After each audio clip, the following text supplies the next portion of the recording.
Welcome back to the show. नाज़रीन, break पर जाने से पहले जिस तरह से हम बात कर रहे थे ऑपरेशन बनियानुल मरसूस के हवाले से, और अब हमारे साथ मौजूद है चेयरमैन उलमा पाकिस्तान काउंसिल मौलाना ताहिर अशरफी साहब। हम उनसे बात करते हैं कि ये जो ऑपरेशन का नाम खसूसी तौर पर रखा गया है और दुश्मन की जानिब से जो ऑपरेशन का नाम लिया गया और इतना मुज़हका खेज नाम, और फिर हमने उसके बदले में जो नाम रखा इस ऑपरेशन का, पाक फौज ने जो इस ऑपरेशन को कामयाब भी किया अल्लाह के हुक्म से, अल्लाह की नुसरत, अल्लाह की मदद में मिली। तो क्या इस नाम की बरकत थी, क्या इसका मफहूम है? हम मौलाना साहब से वो जानेंगे। अस्सलाम वालेकुम मौलाना साहब।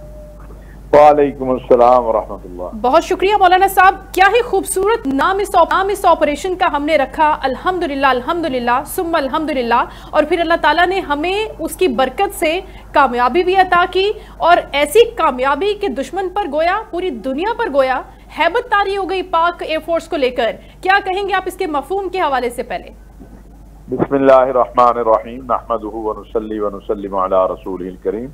देखिए, अल्लाह ताला ने कुरान करीम में फरमाया है, इन्नल्लाह युहिब्बुल्लज़ीना युक़ातिलूना फ़ी सबीलिही सफ़्फ़न कअन्नहुम बुनियानुम मरसूस, कि अल्लाह भी उनसे मोहब्बत करता है जो आपस में यानी एक सफ होकर कुफर के खिलाफ, दुश्मन के खिलाफ जंग लड़ते हैं। तो बुनियानुल मरसूस का मतलब है एक ऐसी सीसा फैलाई हुई दीवार जिसको कोई तोड़ ना सके। और जब मुसलमान आपस में इत्तेहाद कर लेते हैं और आपस में इख्तिलाफ को खत्म कर लेते हैं तो अल्लाह की मदद और नुसरत आ जाती है, जो कि हमने देखी है परसों।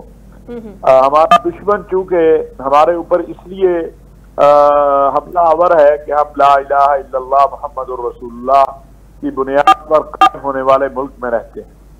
ये मुल्क कलमा तौहीद पर कायम हुआ है। हमारा दुश्मन और उसके जितने भी हलीफ हैं, ये हमें ये तसव्वुर खत्म कर देना चाहिए कि ये कुफर इस्लाम की जंग नहीं, ये कुफर इस्लाम की जंग है।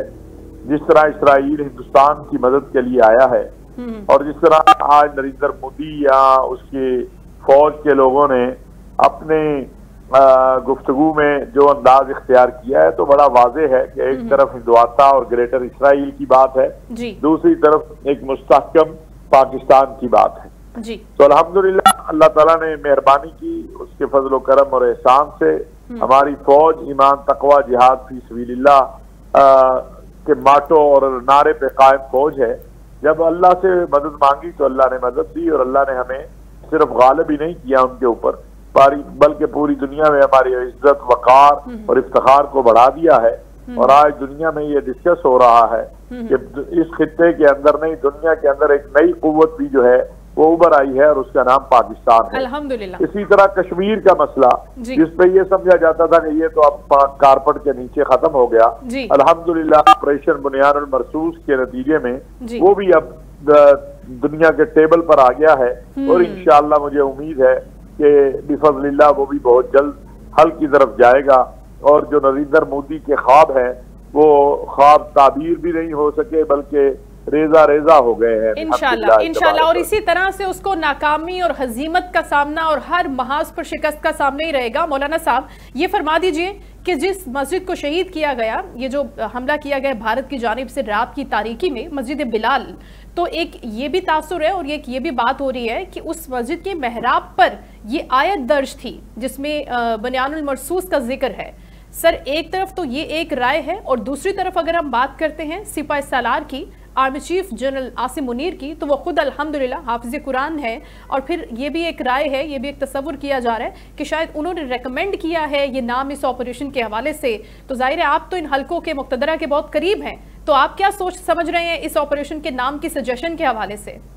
देखें, मैं समझता हूँ कि हाफिज साहब हाफिज कुरान हैं, और जब अल्लाह कह रहा है कि मैं उन लोगों से मोहब्बत करता हूँ, इन्नल्लाह युहिब्बुल्लज़ीना युक़ातिलूना फ़ी सबीलिही सफ़्फ़ा कअन्नहुम बुनियानुम मरसूस, अल्लाह अपनी मोहब्बत का ऐलान कर रहा है कि जो बुनियान मरसूस बन के अल्लाह के रास्ते में क़िताल करते हैं, जिहाद करते हैं, मैं उनसे मोहब्बत करता हूँ। तो कोई भी मोहब्बत करने वाला ये नहीं चाहता कि जिससे वो मोहब्बत कर रहा है उसको तकलीफ पहुंचे। तो जब इसका इंतखाब किया गया तो मैं समझता हूँ इस चीज को सामने रखकर किया गया कि एक तो हम अल्लाह की तौहीद के मानने वाले हैं, मोहम्मद अरबी सल्लल्लाहु अलैहि वसल्लम की रिसालत और खत्म नबूवत पर ईमान रखते हैं, हम मजलूम हैं, हमारे ऊपर जारहियत की गई है, और तीसरी बात है कि हमारा माटो बड़ा वाज़ेह है कि शहादत है मतलूब मकसूद, मोमिन न माले गनीमत न किश्वर कुशाई। और शायर ने इन्हीं औकात के लिए ये भी कहा है कि फना फिल्लाह की तह में बका का राज मुज़मिर है। जरा आप तसव्वुर करें, जब मेरे शाहीन मेरे जवान जहाजों पर बैठे होंगे और उन्होंने फैसला किया कि हम अल्लाह के रास्ते में अपने वतन के दिफा के लिए अपनी जानें कुर्बान करने जा रहे हैं, तो ये फना फिल्ला था कि अल्लाह के रास्ते में फना होना। बका का राज मुज़मिर है, अल्लाह ने उसके बदले में बका दे दी, और बका भी ऐसी दी है कि सदियों लोग ये मार्का लिखेंगे और ये लिखेंगे कि अल्लाह रब्बुल इज्जत के फजलो करम और एहसान से अपने से 4-5 गुना बड़ी कुव्वत, जिसको अपनी तिजारत पे मान था, अपने असले पे मान था, अपने रफील पे मान था, पता नहीं किस किस पे मान था, उसके साथ इसराइल के ड्रोन थे, उसके साथ रूस का दिफाई सिस्टम था। मेरे रब्बे करीम ने चंद घंटों के अंदर उसको जमीन पे ला के पटक दिया और फिर वो भीख मांगता फिर रहा था, कभी अमेरिका से कभी किसी और से, कि सीज फायर करा दो। और ये अगर हमारे सामने कुरान और सुन्नत के जिहाद के असूल ना होते तो मैं हल्फन कह सकता हूँ कि इस वक्त दुनिया में हिंदुस्तान का एक बहुत बड़ा खिता जो है वो पाकिस्तान के कब्जे में होता और नरेंद्र मोदी एंड को का वजूद भी इस वक्त जमीन पे ना होता। लेकिन चूंकि हमने उनकी तरह मासूम बच्चों को नहीं मारना था, औरतों को नहीं मारना था, शहरियों पे हमले नहीं करने थे, हमने सिर्फ उसका जवाब देना था जो हमारे साथ करने की कोशिश की गई। तो हमने उनकी जो फौजी तंसीबात हैं उनको निशाना बनाया, और जो बड़े दावे कर रहे थे कि हमारे पास S-400 है, हमारे पास राफील है, हमारे पास फुला है, आज वो खत्म हो गया, वो सब बर्बाद हो गया, वो सारे ख्वाब चकनाचूर हो गए, वो सब हमने मलिया मेट कर दिया, उसको बल्कि दफन कर दिया मौलाना साहब, हमने मनो मिट्टी के तले। हजरत लास्टली हम आपसे बस ये जानना चाहेंगे कि हमने अनफॉर्चुनेटली बदकिस्मती से इस मुश्किल वक्त में, एक कड़े वक्त में एक ऐसी जमात भी देखी है जिसने दुश्मन का साथ दिया है इस जंग के अंदर, इस क्रूशल टाइम में हक के साथ वो खड़ी नहीं हुई, पाक फौज के साथ वो खड़ी नहीं हुई, और दुश्मन के बयानिए को, और सिर्फ एक शख्स को जेल में होने की वजह से वो एक ऐसा बयानिया कायम करती गई सोशल मीडिया पर थ्रू आउट इन जंग के दिनों में। सर, वो लोग जो अपनी फौज के साथ खड़े नहीं होते, हक के साथ खड़े नहीं होते जंग के दिनों में भी, उनके लिए क्या हुक्म है? मैं समझता हूं कि पूरी जमात को हमें जिम्मेदार नहीं ठहराना चाहिए। अगर उनके चंद अफराद ने और उनसे मुत्तसिल जो सिर्फ अपने यूट्यूब के पैसे के लिए इस तरह के बयानिए बनाते हैं, उन्होंने ये काम किया है, वो काबिल मुजम्मत भी है, अफसोसनाक भी है, काबिल शर्म भी है। लेकिन मैं समझता हूं कि बिल्कुल वो तहरीक इंसाफ एक बड़ी जमात है, और उनके सारे लोग, उनके चेयरमैन जो गौहर साहब हैं, बाकी लोग हैं, उन्होंने तो कल भी जो है जो पाकिस्तान का बयानिया है उसकी ताईद और हिमायत में खड़े हुए। और ये चंद लोग जो हैं जो जमीर फरोश हैं, जो वतन फरोश हैं, जो सिर्फ टंगों की खातिर अपना ईमान बेचते हैं, इनको हमें अहमियत ही नहीं देनी चाहिए।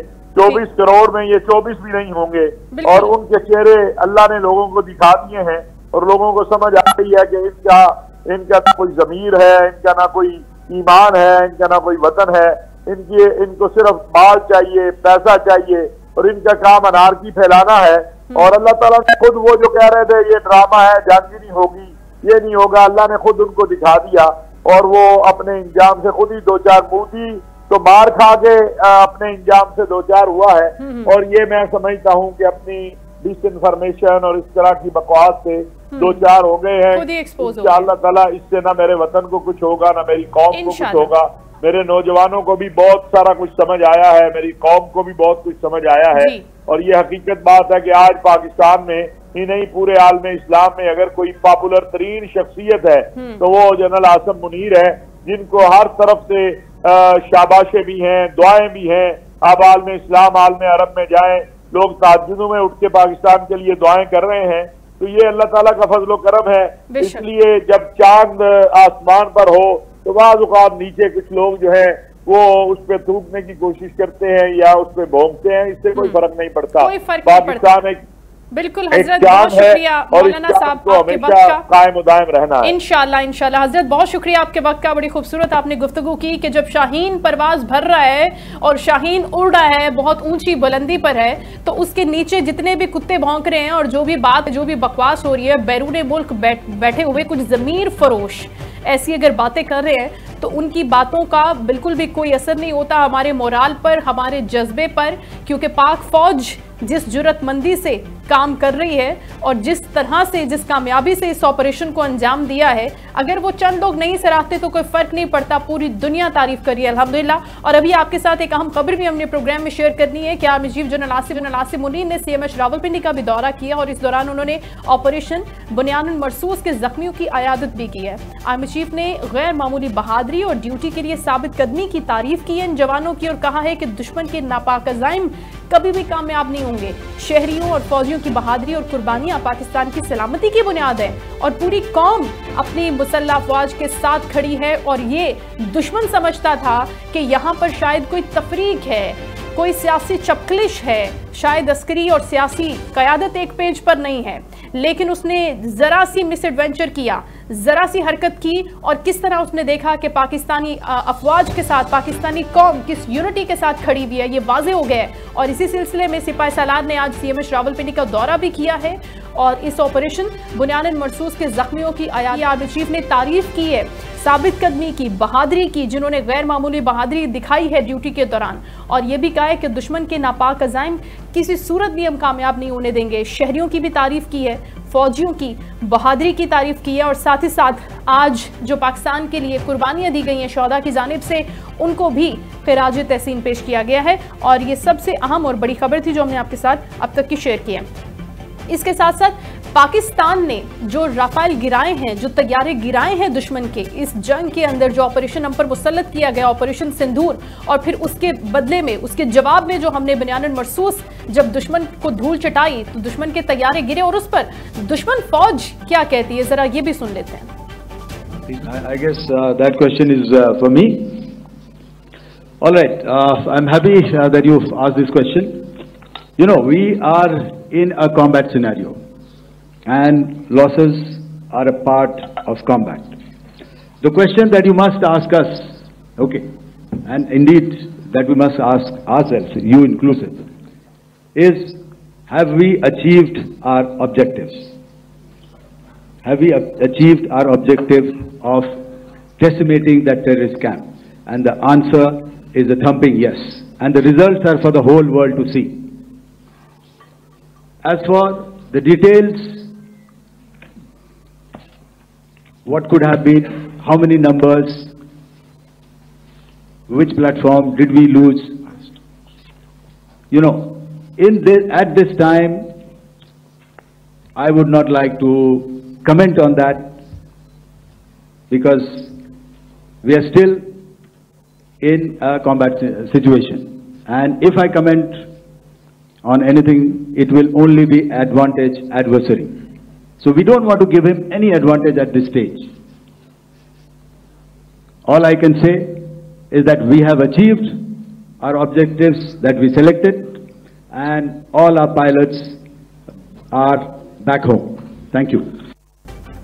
अच्छा, ये गुफ्तगू आपने सुनी, खासी मुज़ाहिर गुफ्तगू है, क्योंकि ये फरमा रहे हैं कि हालत जंग में जब हम होते हैं तो नुकसान होता है, नुकसान जंग का हिस्सा होता है, लेकिन अल्हम्दुलिल्लाह हमें ऐसा कोई भी नुकसान नहीं हुआ। जब नूर खान एयरबेस पर भी हमला हुआ है तो उसको एक छोटे से हिस्से को एक नुकसान पहुंचा है, लिमिटेड नुकसान पहुंचा है, जिसका DG ISPR ने अपनी प्रेस कॉन्फ्रेंस में बताया भी था, जिक्र भी किया था। लेकिन ये साहब फरमा रहे हैं कि हम नुकसान का नहीं बताएंगे क्योंकि पाकिस्तान एडवांटेज ले लेगा। भाई, जब आप नहीं भी बताएंगे तो पाकिस्तान एडवांटेज ले चुका है, आप क्या बताओगे? हम बता चुके हैं कि आपका स्कोर 0 है। पाकिस्तान आपके 6 तैयारे कामयाबी से गिरा चुका है, उसके प्रूफ्स हैं हमारे पास, उसकी डिटेल्स हैं। और अभी तक ये साहब फरमा रहे हैं और एक ट्रक की बत्ती के पीछे अपनी कौम को लगा रहे हैं, लॉलीपॉप दे रहे हैं कि अभी हम अंदाजा लगा रहे हैं नुकसान का, अभी हमें नहीं पता कि कितना नुकसान हुआ है। इसका मतलब ये है कि नुकसान बड़ा हुआ है आपका। इसका मतलब यह है कि अभी आपको उसकी डिटेल्स गैदर करने के लिए भी वक्त लग रहा है, तो इसके लिए आपको वक्त तो दरकार होगा डेफिनेटली। तो आइंदा जब आप मैली आंख से देखें पाकिस्तान को, तो याद रखिएगा कि पाकिस्तान के शाहीन जिन बुलंदियों पर परवाज करते हैं और जिस तरह आपकी नाक के नीचे से आपके ऊपर हमला करके निकलते हैं और आप उनको पकड़ भी नहीं सकते, तो फिर ये आपकी नस्लें याद रखेंगी। और इसके साथ ही मुझे इजाजत दीजिएगा। पाक फौज जिंदाबाद, पाकिस्तान जिंदाबाद।